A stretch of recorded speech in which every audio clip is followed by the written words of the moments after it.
Pagi itu hujan turun pelen-pelen ketika mobil hitam melambat di depan gerbang rumah megah milik keluarga Ardana. Rumah itu berdiri di atas tanah luas dengan taman kecil di samping dan jendela-jendela besar yang menghadap ke jalan raya. Di dalam rumah, lampu-lampu masih padam kecuali di ruang tamu di sana. Foto keluarga yang dipasang di meja konsul terlihat jelas, dipayungi bingkai emas yang sedikit retak.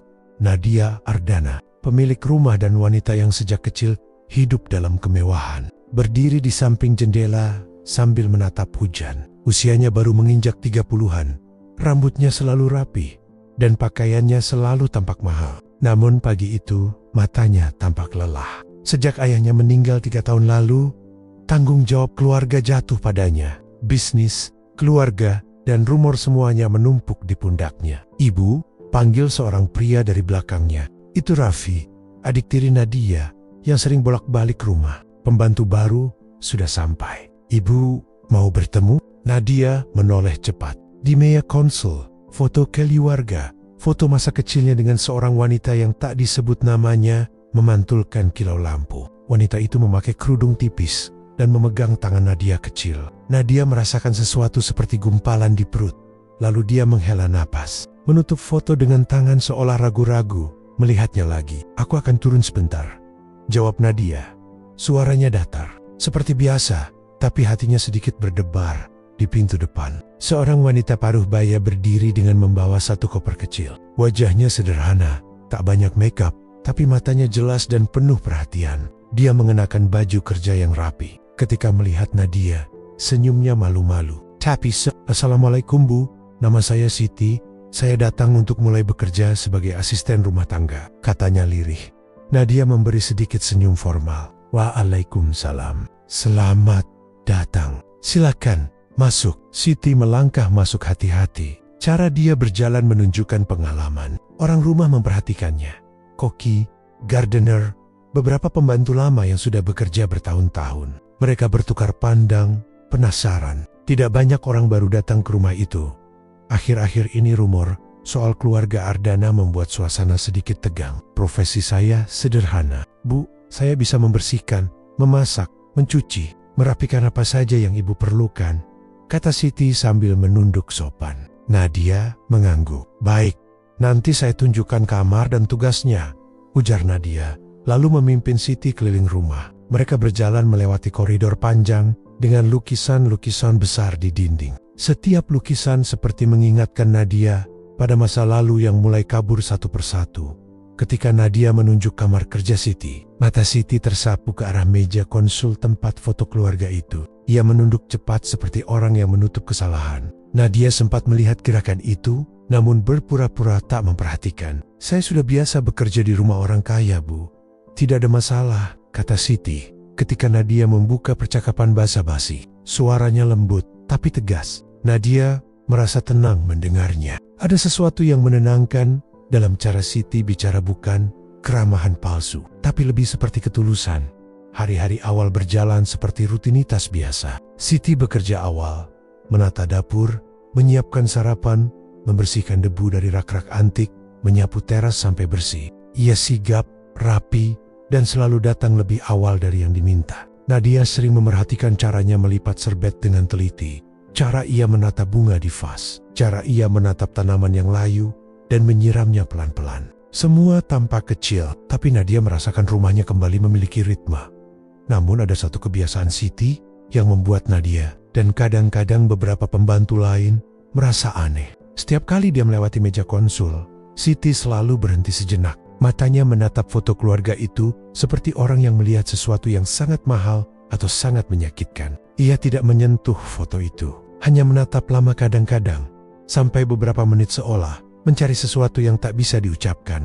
Suatu siang, ketika Nadia pulang lebih awal dari kantor, ia melihat Siti berdiri di samping meja konsul, memegang sapu dan tersenyum kecil sendirian. Mata Siti tidak menatap jauh, ia fokus pada foto itu.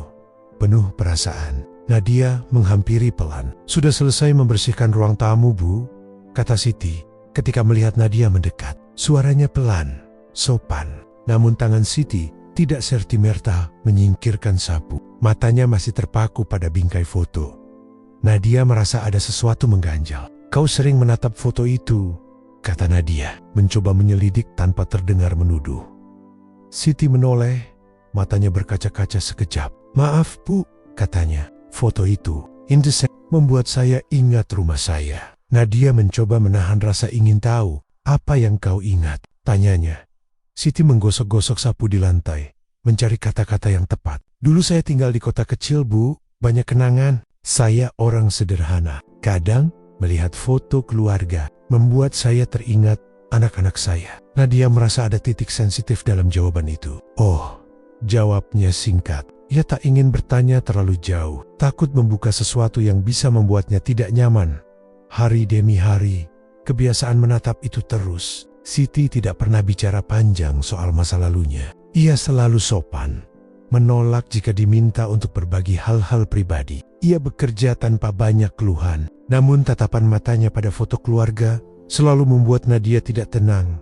Satu malam, ketika malam turun dan hujan kembali membasahi pekarangan, Nadia duduk sendiri di ruang keluarga. Lampu-lampu temaram, hanya ada secangkir teh di meja. Di atas meja, foto keluarga kembali memantulkan cahaya. Nadia ingat ketika ia kecil, ibunya sering menyisir rambutnya di depan foto itu. Namun ingatan itu samar. Ada jeda di antara kenangan-kenangan itu, sebuah pertanyaan tanpa jawaban yang kadang membuatnya marah, kadang membuatnya sedih. Pikirannya melayang pada bisik-bisik lama. Sebuah cerita tentang seorang wanita yang pernah bekerja untuk keluarga Ardana, lalu menghilang karena dituduh membawa sial. Nadia tak pernah percaya rumor itu. Namun rumor itu ada di sekitar rumah seperti kabut. Sejak itu, Nadia jarang berbicara soal ibu kandungnya. Orang-orang di sekitar keluarga tampak enggan mengungkitnya. Ayah Nadia selalu menutup rapat bagian itu, mengatakan itu untuk kebaikan keluarga. Di saat itu, Nadia merasakan sabar tipis. Ia menatap foto di meja, memperhatikan wajah kecilnya pada foto senyum polos dan rambut yang belum panjang. Di belakang wajah kecil itu, ada seorang wanita berjilbab tipis yang menatap lembut. Nadia menunduk, menyentuh kaca bingkai. Ada sesuatu di hati yang mengatakan, ada cerita yang belum selesai. Ia hanya tidak tahu apa bentuknya. Keesokan harinya, sebuah kejadian kecil membuat suasana berubah. Seorang tetangga datang untuk mengantar kue. Tanpa sengaja, ia menyebut nama lama yang membuat beberapa orang kaget. Siti mendengar dari kejauhan. Saat tetangga pergi, Siti mendekat ke dapur seperti orang yang menahan rahasia. Ia menghela napas panjang, menunduk, lalu melanjutkan pekerjaannya. Malam itu, ketika semua orang sudah tidur, Siti duduk di ruang servis. Di tangannya ada secari kain yang terlihat seperti sapu tangan lama. Ia menggosok-gosok kain itu sampai halus, seolah mencoba mengingat bau dan bentuknya. Matanya berkaca-kaca. Semoga dia baik-baik saja, bisiknya perlahan, seperti berdoa pada seseorang yang jauh. Di kamar utama, Nadia tiba-tiba terjaga dan melihat lampu kecil di pojok. Perasaan aneh membuatnya teringat pada tatapan Siti. Ia turun menuju ruang tamu. Di sana, tempat itu sunyi. Hanya ada foto keluarga yang memantulkan cahaya lampu jalan. Nadia berdiri di depan foto itu lama. Lalu ia menatap ke arah pintu dapur.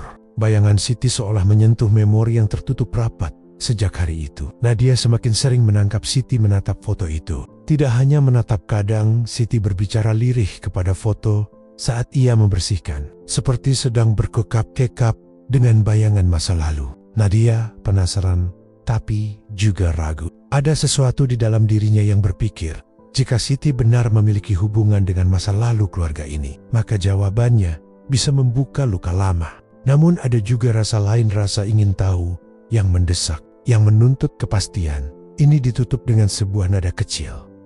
Suatu sore, ketika matahari turun dan rumah diselimuti warna emas, Siti menatap foto keluarga lebih lama dari biasanya. Kali ini nadanya lain, sebuah keputusan seolah ada di matanya. Nadia yang sedang lewat memergoki tatapan itu. Di wajah Siti, untuk sekejap, muncul bayangan senyum dan kesedihan bersamaan. Nadia merasa jantungnya bergetar.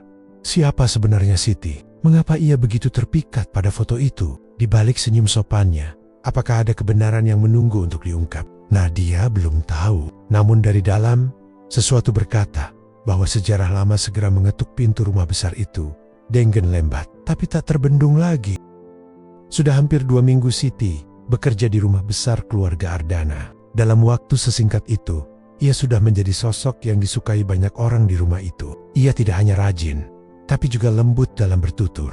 Ia tahu kapan harus diam, kapan harus membantu, dan kapan harus memberi ruang. Namun bagi Nadia, ada sesuatu yang tetap terasa aneh. Semakin ia memperhatikan Siti, semakin banyak hal kecil yang terasa akrab. Suatu pagi yang cerah, Nadia bangun lebih awal dari biasanya. Udara masih dingin, dan sinar matahari baru menembus jendela. Ia berjalan ke dapur dengan niat membuat kopi sendiri, sesuatu yang jarang ia lakukan. Namun, ia berhenti di ambang pintu. Siti sudah ada di sana, menyapu pelan, rambutnya sebagian tertutup kerudung abu-abu. Di meja dapur, ada 2 gelas kopi hitam, salah satunya masih mengepulkan asap. "Bu Nadia," Siti menoleh dengan senyum kecil. "Saya pikir ibu pasti bangun lebih pagi hari ini. Saya sudah buatkan kopi. Seperti biasa, almarhum Pak Ardana suka dulu." Nadia tertegun. "Seperti ayah saya?" tanyanya pelan, menatap kopi itu. Siti segera menyadari ucapannya dan menunduk. "Maaf Bu, saya dengar dari pembantu lama. Katanya beliau suka kopi hitam, pahit tanpa gula. Jadi, saya pikir mungkin ibu juga begitu." Nadia mengangguk, mencoba tersenyum, tapi pikirannya melayang. Dari mana Siti tahu persis cara menyeduhnya? Bukan sekadar tanpa gula, tapi dengan sedikit rempah yang hanya ayahnya suka. Ia meneguk kopi itu perlahan. Rasa pahitnya menampar lidahnya dengan rasa nostalgia. Rasa yang sudah lama ia lupakan. Hari itu Nadia bekerja dari rumah. Ia duduk di ruang kerjanya, tapi perhatiannya tidak bisa fokus. Pandangannya sesekali terarah ke jendela, di mana Siti terlihat sedang menjemur pakaian. Gerakan wanita itu pelan, tapi pasti. Cara dia melipat, menjemur, bahkan mengibas kain, semuanya terasa seperti déjà vu. Tiba-tiba kenangan masa kecil datang. Ia melihat sosok wanita muda yang sering menjemur kain di halaman rumah lama mereka. Rumah yang kini sudah dijual bertahun-tahun lalu. Wanita itu punya cara unik menggantung pakaian, dengan jarak rapi dan ujungnya disematkan diagonal agar cepat kering. Nadia dulu suka menirunya. Ia masih ingat suara lembut wanita itu berkata, "Kalau kain dijemur begini, dia baunya nanti enak seperti matahari." Nadia menggigit bibirnya. Ia tak tahu kenapa bayangan itu datang kembali. Ia mencoba menepisnya, tapi wajah wanita dalam kenangan itu samar, seperti tertutup kabut. Sore hari, hujan turun lagi. Siti sedang menyapu ruang tamu ketika salah satu pembantu lain, Rina, datang membawa kotak kayu kecil. "Bu, ini tadi saya temukan di gudang belakang. Katanya dulu tempat penyimpanan barang lama keluarga," kata Rina. Kotak itu tua dan berdebu. Nadia menatapnya dengan penasaran. "Boleh saya lihat?" tanyanya. Ketika kotak itu dibuka, di dalamnya ada beberapa barang. Selendang lama, buku harian kecil, dan selembar foto yang warnanya mulai pudar. Foto itu menunjukkan seorang wanita muda menggendong bayi. Bayi yang Nadia tahu, tanpa perlu berpikir lama, adalah dirinya. Ia menatap wajah wanita dalam foto itu lama sekali. Ada sesuatu di matanya, mata yang sama seperti milik Siti. Nadia mengerjap, sedikit gemetar. "Rina, siapa yang menyimpan ini?" "Kurang tahu Bu," katanya. "Sejak rumah lama ibu dibongkar, barang-barang ini dibawa ke sini, tapi sebagian dibuang." Siti, yang dari tadi diam di sudut ruangan, tiba-tiba menghentikan gerakannya. Ia melihat foto itu sekejap, dan tubuhnya kaku. Kepalanya tertunduk, tapi matanya memerah. Nadia memperhatikan perubahan itu. "Kau kenal wanita di foto ini, Siti?" tanyanya tiba-tiba. Siti tampak kaget, tapi ia cepat menguasai diri. "Tidak Bu, mungkin wajahnya saja yang mirip dengan seseorang yang saya kenal dulu." Jawaban itu terdengar rapi, tapi dingin. Nadia tahu dia berbohong. Malamnya, setelah semua pembantu tidur, Nadia turun lagi ke ruang tamu. Ia menatap foto itu di bawah lampu redup. "Siapa kau?" gumamnya pada wajah wanita di foto. "Kenapa semua orang di rumah ini menutup-nutupimu?" Dari balik dinding, Siti berdiri diam. Ia tidak berniat menguping, tapi langkah Nadia terdengar jelas. Air matanya jatuh tanpa bisa ditahan. Ia berbalik dan berjalan ke kamarnya, lalu duduk di tepi ranjang sambil menggenggam sapu tangan tua yang ia bawa sejak awal. Sapu tangan itu bordirannya sudah pudar. Di sudutnya tertulis huruf. Nah, ia mengelus huruf itu pelan.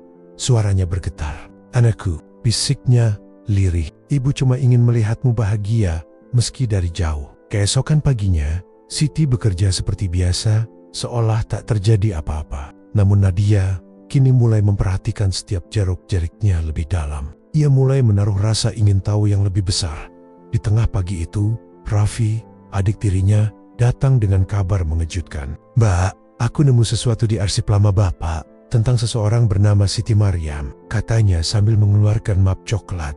Nama itu membuat Nadia langsung menatap tajam. Siti Maryam," katanya, "dulu dia pernah bekerja di rumah kita waktu Mbak kecil. Tapi Bapak memecatnya karena, katanya, membawa sial. Setelah itu dia hilang tanpa kabar." Nadia menatap lembaran tua itu dan darahnya terasa berdesir. Ia memandangi tulisan tangan ayahnya, dingin dan tegas, menuliskan kata, "Usir perempuan itu. Jangan biarkan dia kembali." Dan di bawah tulisan itu, ada satu kalimat kecil yang tergores samar. Mungkin ditulis kemudian, "Anak itu tidak boleh tahu." Nadia menarik napas panjang. Dunia seolah berputar. Ia menutup map itu cepat, seolah menolak kenyataan. Namun sesuatu di dalam dirinya sudah terhubung. Potongan-potongan kecil mulai menyatu. Cara Siti menatapnya. Cara Siti mengenal kopi ayahnya. Cara ia menjemur kain seperti dulu ibunya lakukan. Bokon mata Siti. Mata itu sama persis dengan wanita di foto. Hatinya berdebar keras, tapi pikirannya menolak percaya. Tidak mungkin," katanya pelan, hampir seperti berbicara pada dirinya sendiri. "Itu cuma kebetulan." Namun saat itu juga, Siti masuk ke ruang tamu membawa nampan berisi teh. Ia berhenti di ambang pintu, melihat Nadia menatap map coklat dengan mata berkaca. "Bu Nadia, apakah ibu baik-baik saja?" tanyanya lembut. Nadia menatap wajah wanita itu lama sekali. Cahaya pagi menyorot dari jendela, menyentuh pipi Siti, dan untuk sesaat, Nadia seperti melihat bayangan wanita dalam foto itu tersenyum di wajahnya. Suara Nadia bergetar, "Siti, siapa sebenarnya kau?" Sedikit bibirnya bergerak, tapi tak ada suara keluar. Ia menunduk perlahan, air matanya jatuh ke lantai. Lalu ia berbisik pelan, hampir tak terdengar, "Aku orang yang dulu tidak kau ingat lagi, Nak." Dengan keheningan panjang, Nadia berdiri terpaku. Tubuhnya bergetar, sementara Siti berdiri dengan mata basah di depan anak yang dulu ia tinggalkan, anak yang kini bahkan tidak tahu siapa dirinya. Hujan kembali turun di luar jendela, membawa suara samar yang seperti menggema dari masa lalu. Kisah seorang ibu yang diusir karena dianggap membawa sial, dan kini berdiri lagi di rumah yang sama, tapi kali ini sebagai pembantu. Langit sore tampak muram, hujan turun perlahan, menetes di atap rumah besar keluarga Ardana. Di dalam, suasana jauh lebih hening daripada biasanya. Nadia duduk di kursi ruang tamu dengan map coklat di tangannya. Matanya memandang kosong ke arah Siti yang berdiri tak jauh darinya. Keduanya diam lama, hanya suara hujan yang terdengar di antara mereka. Siti menanduk, tangannya gemetar. Ia seperti menimbang, apakah waktunya sudah tepat untuk mengatakan yang sebenarnya, sesuatu yang ia sembunyikan bertahun-tahun. Sesuatu yang dulu membuatnya diusir dari rumah ini dengan hinaan. Nadia membuka suara duluan. "Barusan aku membaca nama Siti Maryam di arsip ayah. Itu kau kan?" tanyanya pelan tapi tegas. Siti tidak menjawab. Ia menggigit bibir bawahnya, menahan emosi. "Aku tidak suka kebohongan," lanjut Nadia. "Kalau memang kau punya hubungan dengan keluargaku, aku berhak tahu." Siti mengangkat wajahnya perlahan. Di matanya ada campuran air mata dan keteguhan. "Penebu, saya memang Siti Maryam," katanya akhirnya. "Saya pernah bekerja di rumah keluarga ini, tapi bukan hanya sebagai pembantu." Nadia menatap tajam. "Apa maksudmu?" Siti menarik napas dalam, lalu menatap lurus ke arah Nadia. "Saya adalah ibu kandung Ibu Nadia." Ucapan itu menggema di ruangan, seperti petir yang menyambar. Nadia terdiam, tubuhnya membeku. "Apa?" Suaranya bergetar, antara marah dan tidak percaya. "Jangan main-main. Ibu kandungku sudah meninggal waktu aku kecil." "Ayah yang bilang begitu?" Siti menggeleng pelan. Air matanya menetes satu-satu. "Itu yang mereka katakan padamu, Nak. Tapi tidak benar. Aku tidak mati. Aku dusit." Nadia berdiri, langkahnya mundur, seolah ingin menjauh. "Tidak mungkin. Ayahku tidak mungkin melakukan itu. Dia orang baik." Siti menatapnya dengan kesedihan yang dalam. "Ayahmu dulu baik, tapi juga keras kepala. Ia percaya pada omongan orang. Dulu keluarganya bilang aku membawa sial, karena setelah kita menikah, perusahaan keluarga sempat hampir bangkrut." saat kamu lahir, aku sakit parah. Dan ayahmu percaya, aku penyebab semua kemalangan itu. Suara Siti mulai pecah. Suaranya gemetar menahan tangis. Aku diusir malam-malam, tanpa membawa apapun. Aku hanya sempat mencium kamu sebentar, waktu kau masih bayi. Setelah itu, aku tidak pernah melihatmu lagi. Nadia menutup mulutnya. Matanya berkaca-kaca. Ia mencoba mengingat sesuatu apapun tentang wanita di masa kecilnya. Tapi yang muncul hanya kenangan samar. Tangan hangat yang pernah membelainya. Suara lembut yang menyanyi lagu pengantar tidur. Bau sabun wangi yang menenangkan. Semua terasa nyata, tapi kabur. Aku pikir itu cuma mimpi, gumam Nadia pelan. Air matanya mulai menetes. Tidak nak, jawab Siti dengan suara bergetar. Itu bukan mimpi. Itu kenanganmu bersamaku. Nadia terdiam lama. Ia berjalan ke arah meja, menatap foto tua yang tadi siang ia temukan. Ia memegang bingkainya erat, memperhatikan wajah wanita di foto itu. Sekarang semuanya terasa jelas. Mata itu, senyum itu, semua ada di depan matanya saat ini. Ia menoleh ke arah Siti dengan wajah tak percaya. Kenapa baru sekarang kau muncul? Tanyanya dengan suara lirih, tapi penuh amarah. Kenapa kau tidak datang sejak dulu? Aku tumbuh sendirian, tanpa tahu siapa ibuku. Kau di mana waktu itu? Siti menatapnya. Napasnya berat. Waktu ayahmu mengusirku, aku tidak punya siapa-siapa. Aku hidup berpindah-pindah, bekerja di rumah orang, jadi buruh cuci, kadang tidak makan berhari-hari. Aku pernah datang lagi ke rumah ini, tapi dijaga ketat. Mereka bilang, aku tidak boleh mendekat. Aku tak mau kau benci aku. Suaranya pecah. Dan ketika ku dengar ayahmu meninggal, aku pikir, mungkin sekarang aku bisa kembali. Bukan untuk menuntut apapun. Aku hanya ingin melihatmu nak. Melihat kau tumbuh jadi wanita dewasa, walau hanya sebagai pembantu. Nadia duduk kembali. Air matanya tak bisa ia tahan lagi. Ia menunduk, menutupi wajahnya dengan tangan. Aku tidak tahu harus bilang apa. Siti melangkah mendekat. Pelan sekali. Takut jika anaknya menolak. Namun Nadia tidak mundur. Ia hanya terisak. Siti duduk berlutut di depan kursi, memegang tangan Nadia perlahan. Tangannya kasar, penuh bekas kerja keras, tapi hangat.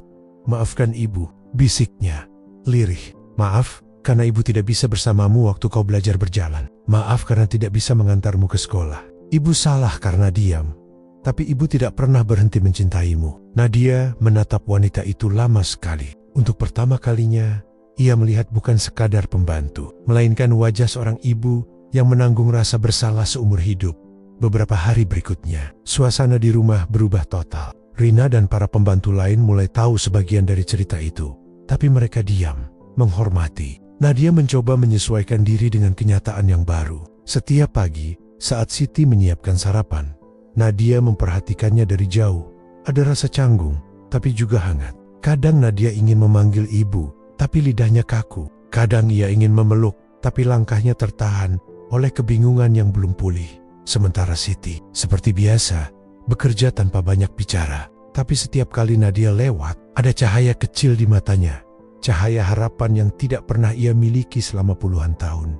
Suatu sore, Nadia menghampirinya di dapur. Siti sedang menumbuk bumbu masakan.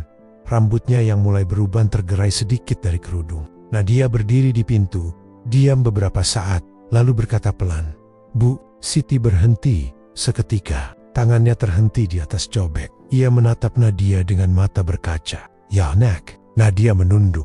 Suaranya lirih tapi jelas. "Maaf, aku sempat marah. Aku hanya kaget. Aku butuh waktu untuk menerima semua ini." Siti tersenyum kecil. "Ibu mengerti. Ibu sudah menunggu lama. Tak apa kalau harus menunggu sedikit lagi." Nadia berjalan mendekat. "Jangan memanggil dirimu pembantu lagi, Bu," katanya lembut. "Mulai sekarang, tinggal di sini saja, bersamaku." Siti menatap anaknya lama sekali. Air matanya jatuh. Tapi kali ini bukan karena sedih melainkan lega. Ia mengganggak sambil menatap langit-langit seolah berterima kasih pada Tuhan.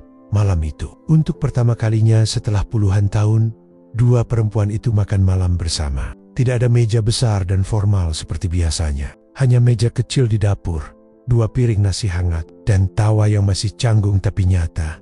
Setiap suapan terasa seperti menutup jarak bertahun-tahun. Siti sesekali menatap Nadia dengan senyum samar, seolah masih tak percaya bahwa ia benar-benar duduk di hadapan anaknya sendiri. Dan Nadia, yang biasanya dingin dan menjaga jarak, malam itu tampak lebih lembut. Ada sesuatu dalam dirinya yang perlahan mencair. Namun, di luar rumah besar itu, ada mata yang memperhatikan. Seseorang dari keluarga besar Ardana yang tidak senang dengan kembalinya Siti. Karena bagi mereka, masa lalu seharusnya tetap terkubur dan rahasia keluarga Ardana belum sepenuhnya selesai. Dengan hujan yang berhenti dan bulan muncul di langit malam, Siti duduk di teras belakang, menatap langit dengan senyum damai. Untuk pertama kalinya, ia bisa mengucap dengan tenang. Akhirnya, ibu bisa memanggilmu lagi. Anakku. Namun di balik kedamaian itu, bayangan masa lalu yang lebih gelap perlahan bangkit membawa tanda bahwa kisah keluarga ini masih jauh dari berakhir.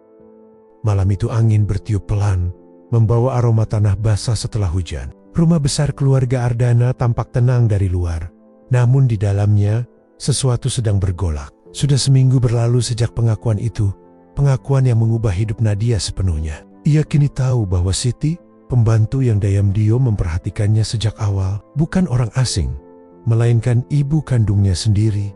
Meski rahasia itu telah terungkap, bukan berarti semuanya langsung mudah. Hubungan mereka seperti dua pecahan kaca yang coba disatukan, kembali masih tajam di tepi, masih penuh luka. Pagi hari, Nadia duduk di taman belakang sambil memandangi kolam ikan. Siti datang membawa secangkir teh hangat, menaruhnya di meja kecil di samping kursi. "Ini nak," katanya lembut, "teh melati kesukaanmu." Nadia menoleh sebentar, tersenyum tipis, lalu menatap kembali ke air. "Terima kasih, Bu." Kata Bu itu masih terasa asing di lidahnya. Tapi setiap kali ia mengucapkannya, ada rasa hangat yang menjalar pelan di dada. Siti tersenyum, seolah hanya mendengar kata itu sudah cukup membayar semua tahun yang hilang. Namun, kebahagiaan itu tidak berlangsung lama. Keesokan harinya, Raffi adik tiri Nadia datang dengan wajah tegang. Ia baru pulang dari menemui paman mereka, Pak Damar, salah satu anggota tertua keluarga Ardana. Begitu masuk ke ruang tamu, Raffi langsung bicara tanpa basa-basi. "Mbak, kita harus hati-hati," katanya. Nadia mengernyit. "Maksudmu apa?" Raffi menarik napas panjang. Paman Damar tahu tentang Bu Siti. Dia marah besar. Katanya, wanita itu dulu penyebab semua musibah keluarga. Dia tidak mau dia ada di rumah ini lagi. Siti yang sedang membersihkan vas bunga di sudut ruangan langsung berhenti. Wajahnya memucat. Ia menunduk, berusaha tenang, tapi tangannya gemetar. Nadia berdiri, suaranya meninggi. "Tidak, dia tidak akan kemana-mana. Ini rumahku, Raf. Aku yang memutuskan siapa yang tinggal di sini." Raffi menghela napas. "Aku tahu, Mbak, tapi keluarga besar tidak akan diam. Mereka bisa menekan perusahaan, bisa buat masalah hukum. Mereka punya kuasa besar." Kata-kata itu mengguncang Nadia. Ia tahu Raffi tidak berbohong. Keluarga besar Ardana masih memegang saham utama di perusahaan warisan ayah mereka. Jika mereka marah, posisi Nadia bisa goyah. Namun saat ia menatap Siti, yang berdiri diam dengan mata berkaca, hatinya seolah berkata lain. Ia tidak sanggup lagi melihat ibunya disakiti tidak. Setelah semua yang sudah terjadi, sore itu, Nadia dan Siti duduk berdua di kamar tamu. Siti tampak gelisah, memegang sapu tangan tuanya erat-erat. "Nak," katanya dengan suara pelan, "kalau keluarga besar tidak mau aku di sini, tidak apa, ibu bisa pergi. Ibu sudah cukup bahagia bisa melihatmu lagi." Nadia langsung memotong. "Jangan bilang begitu. Aku baru saja mengenalmu, Bu. Aku tidak mau kehilangan ibu lagi." Siti menatapnya lama. Ada kebanggaan dan kesedihan bersamaan di matanya. "Kadang cinta seorang ibu harus tahu kapan berjarak," katanya pelan. "Kalau keberadaan ibu membuatmu sulit, biarlah ibu pergi. Ibu sudah lama hidup sendiri, Nak. Ibu kuat." Nadia menggenggam tangan Siti erat. "Tapi aku tidak kuat kalau ibu pergi lagi," katanya dengan suara bergetar. Keduanya terdiam. Hanya suara jam dinding yang terdengar, berdetak pelan seperti hitungan waktu yang membawa mereka kembali ke masa lalu. Beberapa hari kemudian, Paman Damar benar-benar datang ke rumah itu. Ia pria paruh baya dengan raut wajah keras dan nada bicara yang selalu merendahkan. Ketika Siti membuka pintu, Damar langsung memandangnya dengan tatapan jijik. "Masih berani kau menginjak rumah ini?" katanya. "Dingin. Kau pikir setelah semua yang kau lakukan, kami akan menerimamu kembali?" Siti menunduk sopan, mencoba menahan air mata. Saya tidak datang untuk merebut apapun, Pak. Saya hanya ingin melihat anak saya. Anakmu, Damar, tertawa pendek. Anak itu tidak punya ibu sepertimu. Kau membawa sial. Sejak kau datang dulu, bisnis keluarga nyaris hancur. Adik saya sakit-sakitan.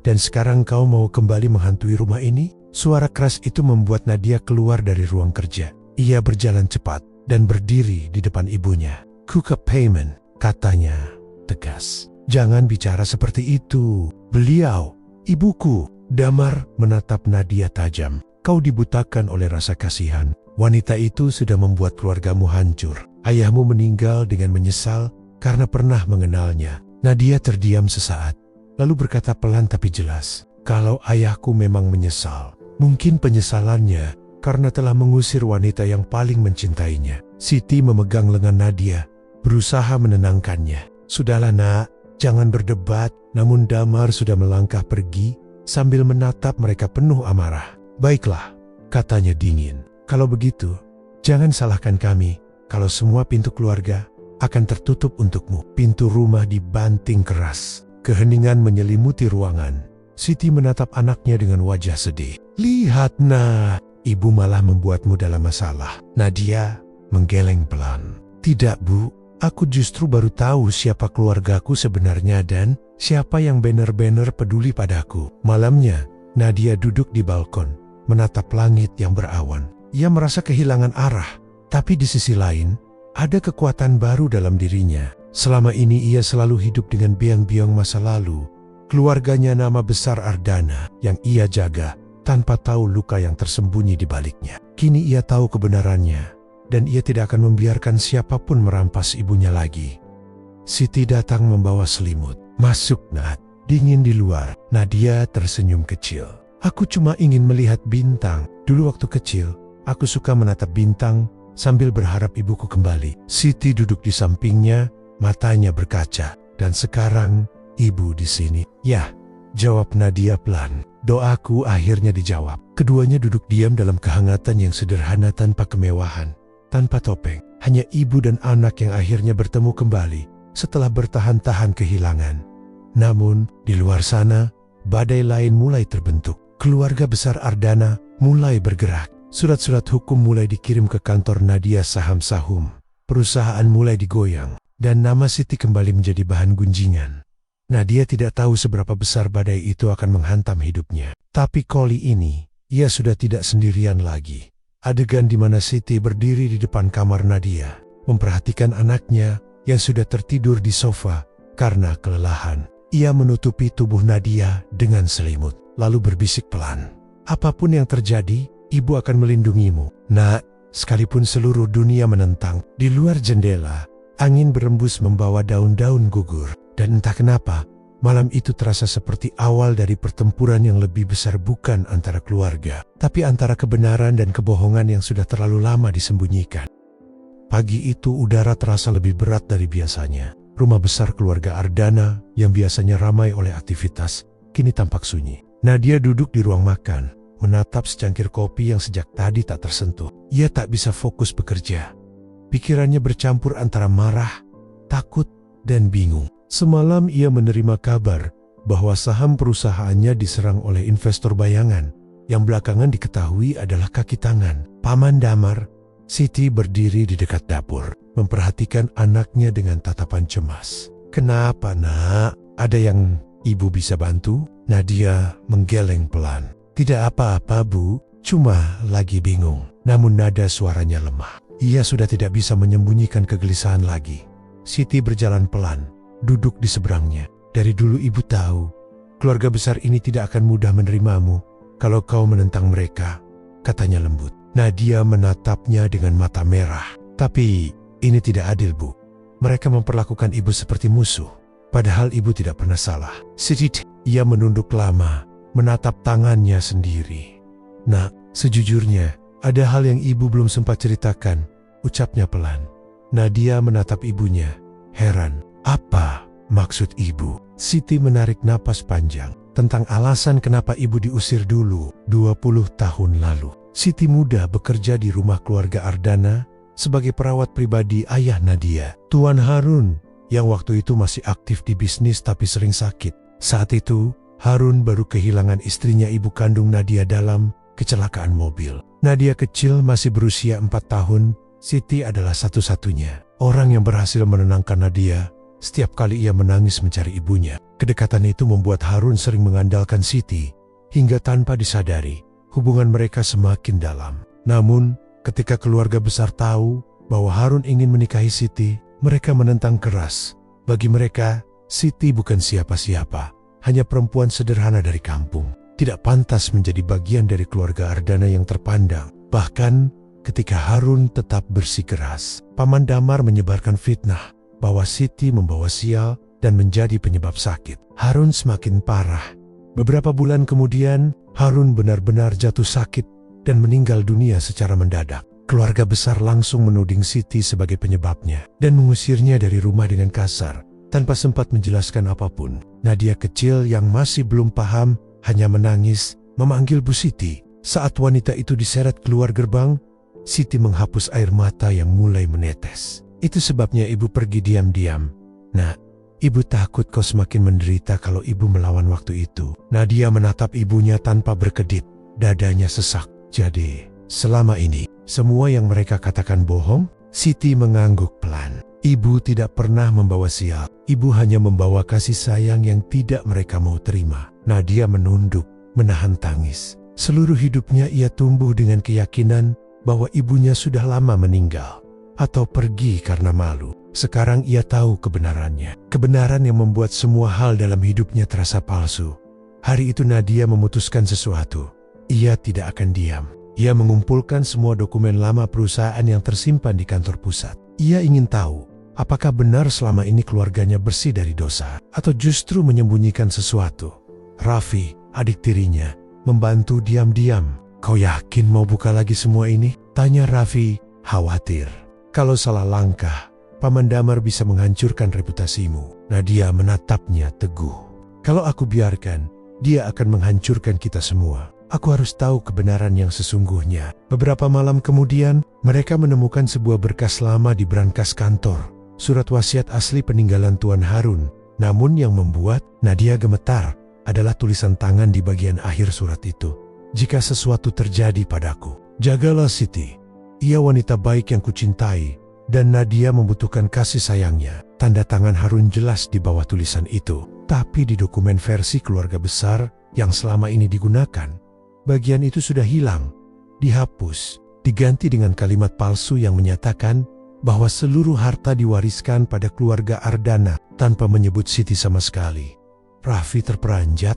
Mbak, ini bukti kalau Paman Damar memalsukan surat warisan. Nadia menatap lembar itu dengan tangan gemetar. Mereka bukan hanya mengusir ibu, tapi juga mencuri haknya. Keesokan harinya, Nadia menemui pengacara kepercayaannya dan meminta agar salinan dokumen itu disahkan. Namun belum sempat proses selesai, orang suruhan Paman Damar datang ke rumah dan membuat keributan. Mereka menuduh Siti menyusup, bahkan berani memanggilnya penipu tua di depan semua staf rumah.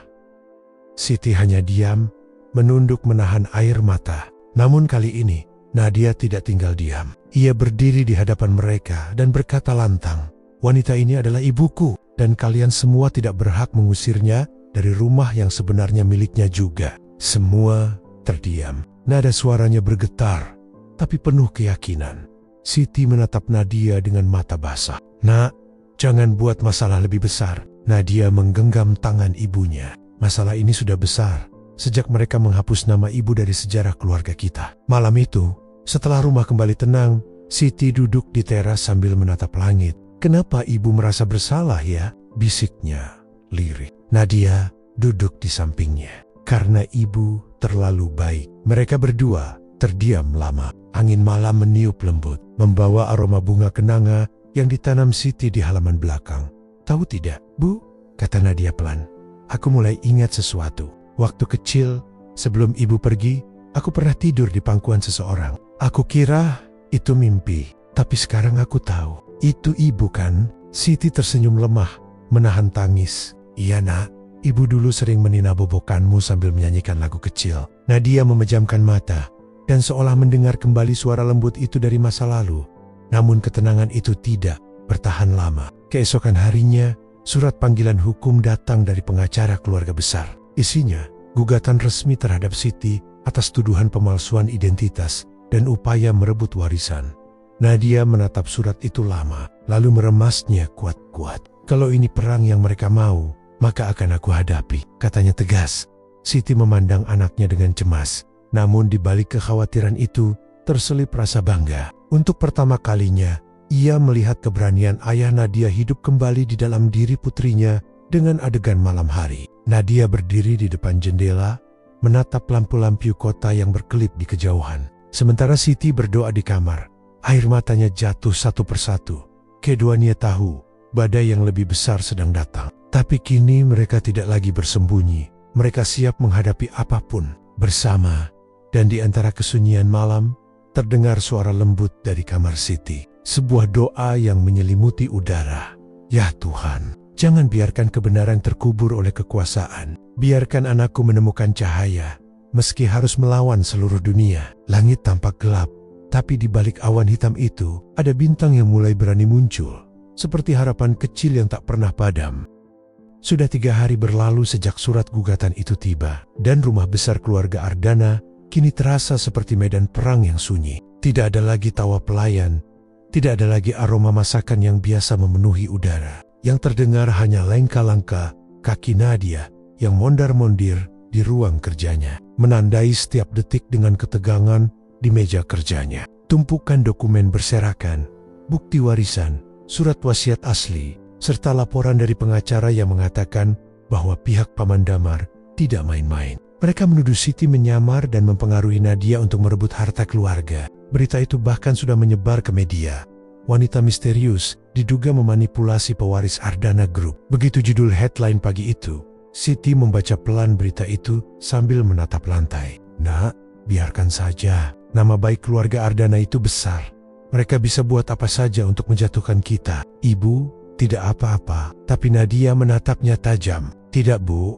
Dulu ibu diam, ibu disalahkan tanpa bisa membela diri. Tapi kali ini, aku tidak akan diam. Aku anak ibu. Aku harus melindungi yang benar." Suara Nadia begitu tegas, namun di baliknya ada luka yang belum sembuh. Ia tahu betapa kejamnya keluarga besar mereka, betapa lihainya mereka memainkan opini dan kekuasaan. Tapi kini, ada sesuatu yang berubah dalam dirinya. Bukan lagi gadis yang hanya mengikuti aturan keluarga, melainkan seorang wanita yang siap melawan sistem yang menindas. Hari sidang pertama pun tiba. Gedung pengadilan dipenuhi wartawan. Kamera, mikrofon, dan tatapan penasaran mengarah ke satu sosok Siti yang berjalan pelan di samping Nadia. Siti mengenakan kebaya sederhana berwarna krem. Wajahnya pucat, tapi matanya tenang. Nadia menggandeng tangan ibunya erat, memberi kekuatan dalam diam. Di sisi lain, ruang sidang. Paman Damar duduk bersama pengacaranya dengan wajah penuh keyakinan. Saat pandangan mereka bertemu, Damar hanya tersenyum sinis. "Kau pikir kau bisa melawan darah yang membesarkanmu, Nadia?" Bisit. Nadia menjawab pelan tapi jelas, "Aku hanya melawan kebohongan." Sidang berlangsung panas. Pengacara keluarga besar menuduh Siti menggunakan identitas palsu dan mengarang cerita untuk mendapatkan empati pewaris. Namun saat bukti surat wasiat asli ditunjukkan, suasana ruang sidang berubah tegang. "Surat ini," kata pengacara Nadia sambil mengangkat dokumen, "adalah versi asli yang disembunyikan oleh pihak keluarga besar. Di dalamnya, almarhum Tuan Harun dengan jelas menuliskan bahwa Siti adalah wanita yang ia cintai dan percayakan untuk menjaga Nadia." Beberapa orang terkejut. Hakim meminta waktu untuk memeriksa keaslian tanda tangan. Dan ketika hasil forensik membuktikan bahwa surat itu asli, wajah Paman Damar langsung berubah pucat di luar sedang. Wartawan menyerbu Nadia dengan pertanyaan bertubi-tubi. Ia hanya berkata singkat, "Kebenaran tidak butuh pembelaan panjang. Ia hanya butuh keberanian untuk diungkap." Namun kemenangan kecil itu tidak membuat keadaan lebih mudah. Malamnya, Siti jatuh sakit, mungkin karena stres dan tekanan batin yang terus menumpuk. Ia terbaring di kamar tamu. Wajahnya pucat, napasnya pendek. Nadia duduk di sampingnya, menggenggam tangan ibunya yang dingin. "Bu, bertahanlah. Kita hampir menang. Setelah ini, kita bisa hidup tenang." Siti tersenyum lemah. "Kau tahu, Nak, ibu tidak pernah ingin menang. Ibu hanya ingin kau tahu siapa dirimu sebenarnya. Dan siapa ibu yang sesungguhnya? Air mata Nadia jatuh tanpa bisa ditahan. Jangan bicara seperti itu, Bu. Kita masih punya banyak waktu. Siti mengelus pipinya. Dulu waktu ibu diusir, ibu selalu berdoa agar suatu hari kau tahu kebenaran. Sekarang doa itu terkabul. Ibu sudah cukup bahagia. Keesokan paginya, Nadia menerima panggilan dari kantor pengacara. Bu Nadia, kami menemukan bukti tambahan di arsip lama. Ada surat dari rumah sakit tempat almarhum Tuan Harun dirawat. Dalam catatan medisnya, disebutkan bahwa beliau meninggal karena komplikasi jantung bawaan, bukan karena pengaruh siapapun. Nadia terdiam lama. Matanya menatap kosong keluar jendela, lalu pelan-pelan berkata, jadi selama ini semua fitnah tentang ibu membawa sial. Hanyalah kebohongan. Ia menatap ibunya yang masih berbaring lemah. Ibu, semua orang akan tahu ibu tidak bersalah. Siti membuka mata pelan, suaranya nyaris tak terdengar. Kalau semua sudah tahu, jangan benci siapapun, Nak. Dendam itu seperti api, ia akan membakar hatimu sendiri. Nadia menggenggam tangannya kuat. Aku janji, Bu, aku tidak akan dendam, tapi aku juga tidak akan membiarkan kebenaran dikubur lagi. Hari sidang kedua menjadi penentu. Pengacara Nadia memaparkan semua bukti, surat wasiat asli, hasil forensik, dan rekam medis ayahnya. Hakim membacakan keputusan dengan suara berat.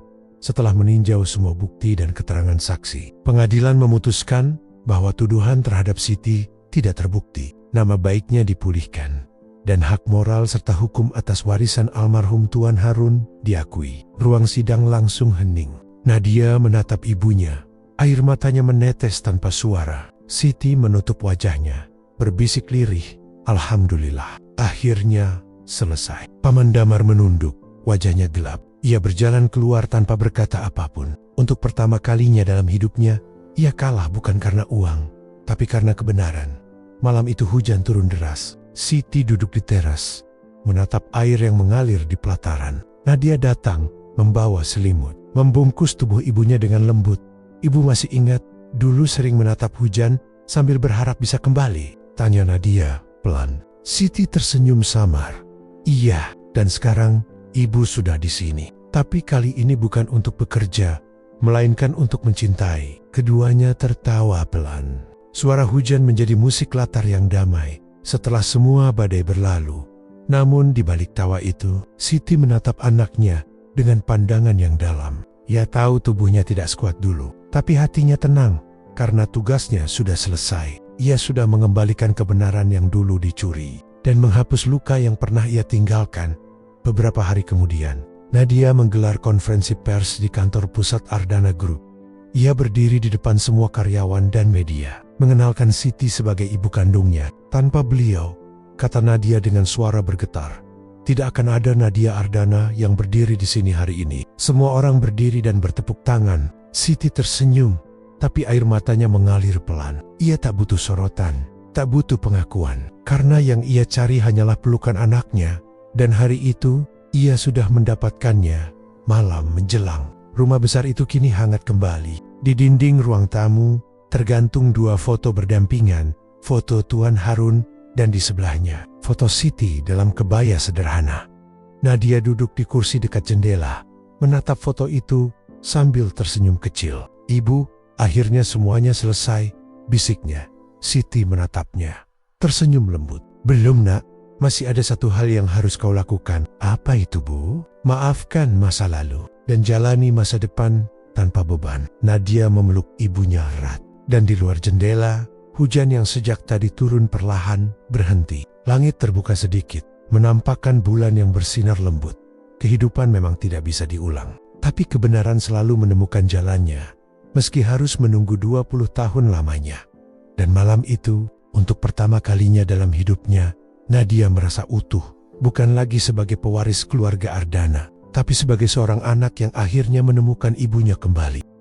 Beberapa bulan telah berlalu sejak persidangan besar itu berakhir. Nama Siti kini dibersihkan sepenuhnya dari segala tuduhan. Berita kemenangan mereka tersebar di seluruh media, membuat banyak orang meneteskan air mata. Namun di balik segala sorotan dan sanjungan itu, kehidupan Nadia berubah dengan cara yang lebih sunyi dan lebih dalam.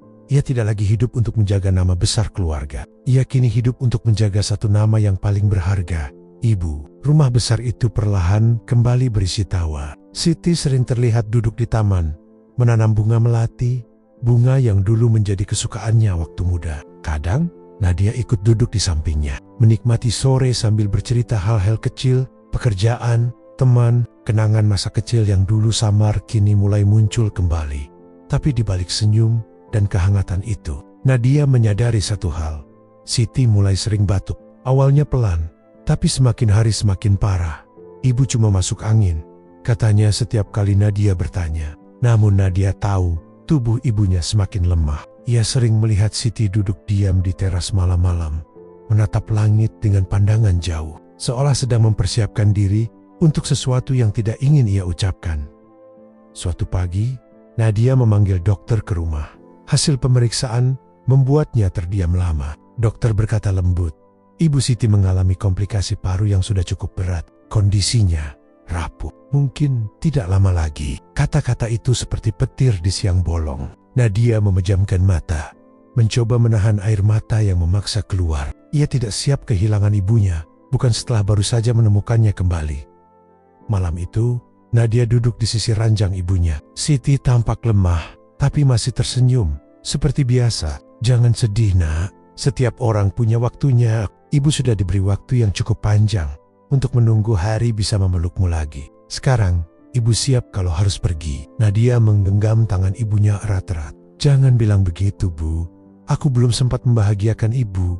Aku baru mulai jadi anak yang baik. Siti mengusap pipi Nadia dengan jemari kurusnya. Kau sudah jadi anak yang baik sejak dulu. Kau hanya tidak tahu karena semua orang menutupi cintamu sendiri. Air mata Nadia jatuh deras. Ia bersandar di bahu ibunya, menangis tanpa suara. Dan Siti, meski lemah, masih sempat menepuk bahunya pelan.